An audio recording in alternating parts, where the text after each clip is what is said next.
Hey everyone, Tom's back again. And as my short indicated a little while ago, hopefully you saw that one, I want to give you some insight into the difference between a wheated bourbon and a rye bourbon, because I've been getting some questions about that from various places. And I'd just like to talk a little bit about it today. Over here, we've got wheated bourbon. These two bottles. These are wheated bourbons. They're very good bourbons.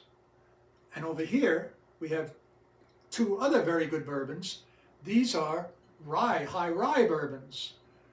Predominantly, wheat is in the mash bill, and predominantly rye is in the mash bill. Now, all four of these, in every bourbon made, we've got 51% corn. That's a staple. If it's bourbon, it has to have 51% corn. However, the difference in the mash bill, the difference in the taste, the difference in almost everything about it will be the wheat or the rye. Kind of like bread. Think of it this way. A wheat bread, is kind of smooth, easy to taste, mellow. When you get the rye bread, it's kind of bold, it's kind of spicy. I think that's one of the easiest ways to describe the differences. And with the bourbons, this is usually, in fact, I've always seen it like that. Wheated bourbons are a lower proof, like Larceny here. This is 92 proof. And over here, Makers, which is very nice bourbon. I really like Makers, which you can probably see the sign above me. This is a much lower proof than over here on the rye side, but it's very smooth, same as Larceny. Over here, we've got the higher proofs, and wheated rye bourbons usually are higher proofs. This is 100 proof, Knob Creek. It's a good bourbon, tastes fine, but it's hot and it is spicy. This one here, Old Forester, again, very nice, but it's got that rye abundance in the mash bill, and it's 100 proof, and again, it's a kick bourbon.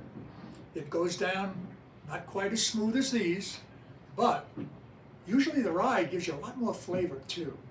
The higher proof, for some reason, and I think I've said this in other videos I've done, I seem to get a higher flavor impact with the rye bourbons. But all four of these, and there's a lot more too that aren't up here right now that you can imagine, when you go shopping for it and you want a smoother, creamier tasting, easier to digest, I guess we could say, go for the wheated bourbons. And if you want a little bit more punch, a little bit more bold flavor, a little bit more spice, a little bit more kick, try the rye bourbons. Both very good. And in my selection of bourbons, there's rye, there's wheat and rye, both. I guess that's about it for now. We can come back at another time. There's more detail. And I have a friend, he's actually a bourbon sommelier, professionally. And he told me he'd like to do a video describing the difference with the wheat and with the rye. And I'm going to invite him back pretty soon. So until then, if you like what you saw, please hit that button.